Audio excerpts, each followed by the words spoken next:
that Yeah. could happen in Yeah. America. I mean, I could. This is a topic that I can go on all day about, but as Black folks, man, we've always had to be one above and exceed the standard. And what I mean by that is, I mean, it's in every. I'm gonna try to give you as many examples as I can. Let's Hmm. look at Lamar Jackson. If you don't know who Lamar Jackson is, he's the MVP of the NFL. But when he came into the league, because he was Black and he was a dynamic runner, he was labeled a running back. He was labeled that he would never be able to play the game. This guy also won a Heisman Trophy, just like Tim Tebow did.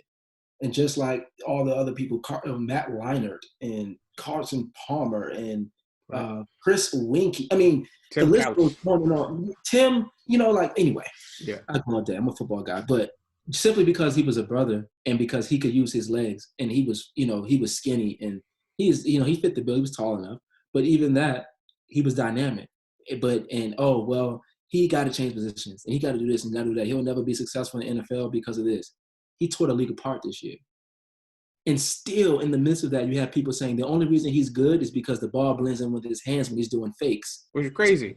What the defense can't see, so it confuses them because he's brown and the ball is brown. These are statements that are being made by ESPN analysts in Hmm. 2020. I mean, look at it. I mean, we already know what Barack went through. Lord have Hmm. mercy. He couldn't sneeze, Right. to be above the standard. Right. Like if you go to Harvard and you're a brother, and your class is predominantly white class, and you're in an interview with the same position with a kid who has a DUI, a kid who has whatever incidents with the police, and you got a clean record, chances are that firm probably not going to hire you. And are your qualifications the same?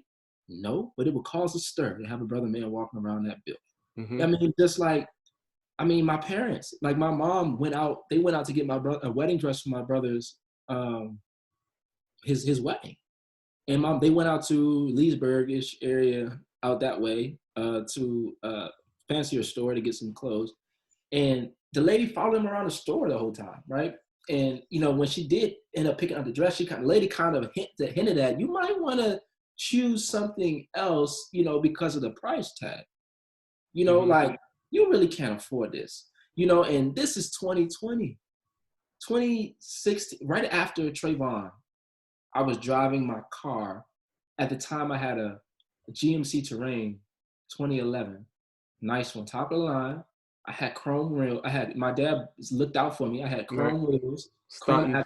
yeah, new. And I kept it clean, man. I Yeah. kept it clean because the car washes was half off on Tuesdays. And you gotta go get that $5 wash with the vacuum. I was clean and my car smelled like the strawberries on the inside. I was Right. on, boy, I was fresh to death. And and it's sunset. It's about sunset, so my thing glistening. Glenn, yeah. Ooh-wee. And my speakers about they thumping. I'm not gonna. That's my speakers are loud, but I have the right to play them like that if I want. Hmm. My windows are up; they're not down. But you can see my windows weren't tinted. The back was, but my front was kind of. You could see who was driving the car, especially with the light coming in. So this is intersection. Imagine this. I'm going this way and I'm turning this way Okay. to go around and turn this way. Police car. There's this line. The police car is about like 3 car lengths behind me, so he Okay. can't possibly see the light. It's no way he can see the light changing, right? But as I'm driving through, the light is yellow. Clearly, the light it turned yellow, and I drove through. And I guess in the process of me turning, when you turn and if it's yellow and I pass the line Right. and I You're clear. turn, I'm Right. legally making a turn, right? So I'm driving right past this. As soon as I make this turn and I go and I pass the car, whew, lights go on, and I'm like.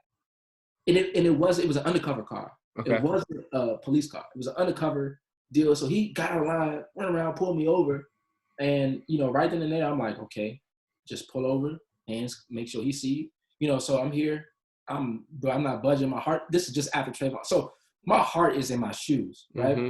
And I'm like, I know I didn't do anything wrong. And but you're like, what did I do? What did I do? And he gets to my window. First thing he says is, "You gonna move up and give me some space?" And I was like, okay, strike one, move up. So I move up and glory to God, but I pull into a church. Mm. But right underneath the steeple, boy. I mean, right underneath the steeple, and then like he comes back to the car, and he says, "You know, you ran a light back there." And I know I need face deliverance, but I probably did, which I probably shouldn't have, but I probably kind of did face like, I don't know what I said. I can't even remember it because I know I probably was like, okay. Then he asked me my license and registration. No.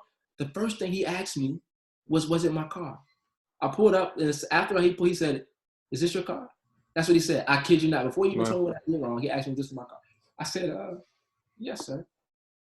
And then he said, "You know, you ran a light back there." And I was like, "No, I didn't." But I didn't say that. Right. I think I'm pretty sure I just nodded my head or said, "Okay." He asked me my license registration. And I tell you, this was the longest license registration check ever. Mm-hmm. Took about 25 minutes. So I'm really nervous. I'm like, yo, I know my parents ain't steal this car to give it to me. You know what I mean? Like it can't be any background to this thing. And he comes back, right? And he comes back to my window. And by that time, he had called for backup. There was 2 police cars behind my GMC Terrain.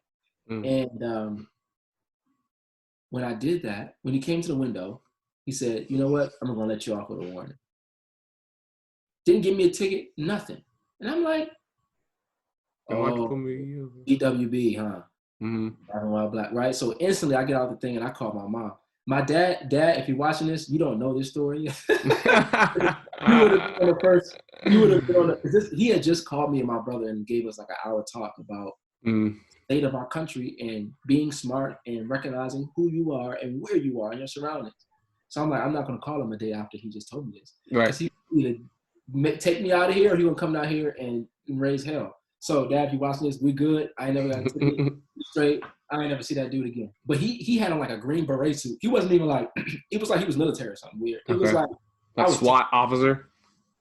And not to be stereotypical or judgmental, but every movie I've ever seen, like, any Black History documentary or movie, the person that comes on screen, he looked just like them. And I mean, not that way, but like he just looked. I feel you. He scared me, man. He was like the guy that you see in all those movies. That's the one that's like, "How you doing, boy?" That kind of guy. I'm like, I'm like, not today. Right. And I assumed the best. I didn't think nothing was gonna happen, and it didn't. But at that moment, I realized again the world sees you a bit different because you driving this nice car. It can't be yours, Chef. You young Black guy, you driving this car. Don't fit the bill. You need to be driving a hoop deal, beat down car. There's no way this kid can afford this car. Who do you take it from? Right. Can my parents not be from PG County? Like you said, can not be affluent Black folks? But that's just some stories, man. Bro, I got a lot of them, a lot of stories, which is sad. I remember the first time I was faced racism as a kid. I didn't know it. It was later than my mom told me about it. But we just moved to Bowie. This is when Bowie was probably 60% or 70% white and 30% Black. So this is in the 90s. This is 20 years ago, 20 plus years ago. So the white flight hasn't happened. And I'm not saying it negative. It's just look at the numbers, the statistics. But again, I'm married. Anyway, so I wanted to play baseball. And so we go to the city of Bowie. They get the sheet and they show us where we live. And this is the field you're supposed to show up to based upon where you live. This is intramural, so just inside Bowie, not county ball. And so we go to the school. And I walk up. And my mom's like, "Hey, you want to go play? You go meet the coach. I'm not like." This is one of those like, I'm gonna stay here. I'm gonna be here, but you go up, meet the coach, and find out when practices are and what you need. Come back. I'm not gonna mommy you over there. Yeah. So this is my first. I'm like a 10 or 11, and so she walks up a little bit with me, and then she stops like where the school and then the playground starts and the ball field starts. So she's just right at the corner of the school, and I just keep walking up. And as I'm walking up, there's 2 guys in like the stands, like elementary schools that have like little bleachers.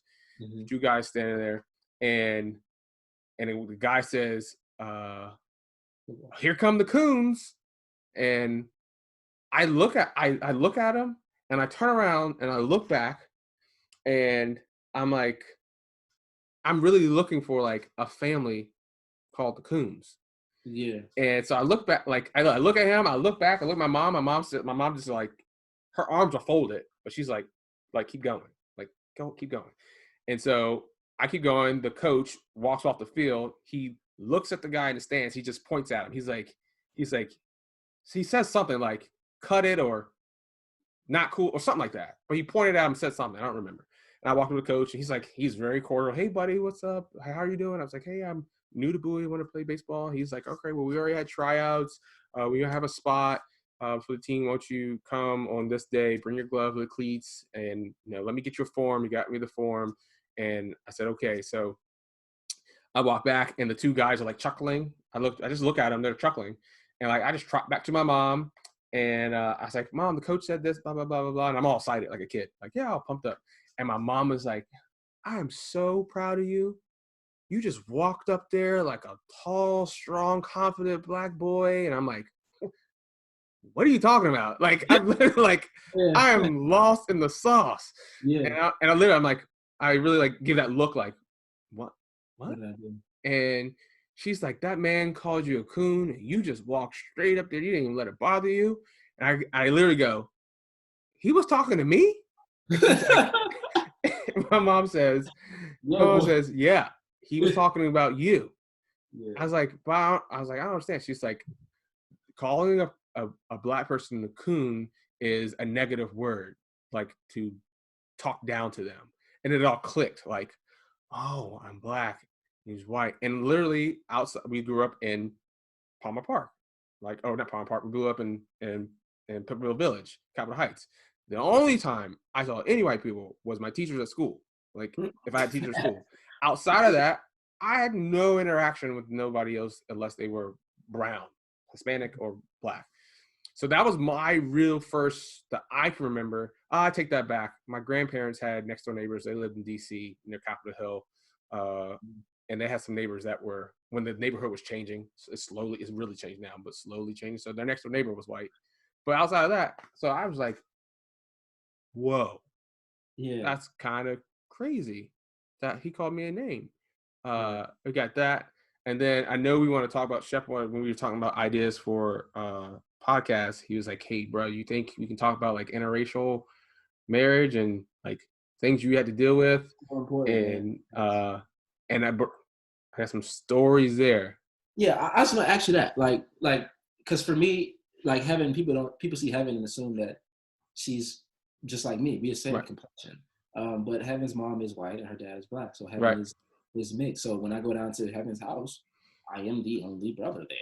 I mean, it's just and me and her, and then her grandkids are black, of course, and things like that. But in certain settings, it's like that. Mm-hmm. And, so I guess from kind of our experiences, and I went to school in Athens, West Virginia. 90 is the thing of PG County and flip it. Right.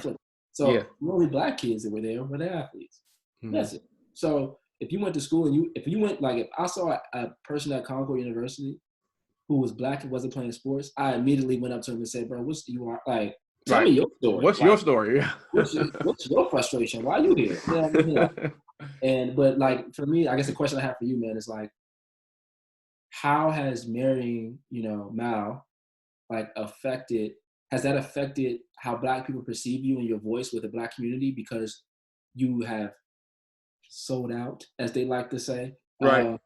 And married a woman who is white. Have you seen any of that? Like, has that affected your voice, or have you lost credibility within your peers or within your influence, even in your ministry, because your wife is white? I think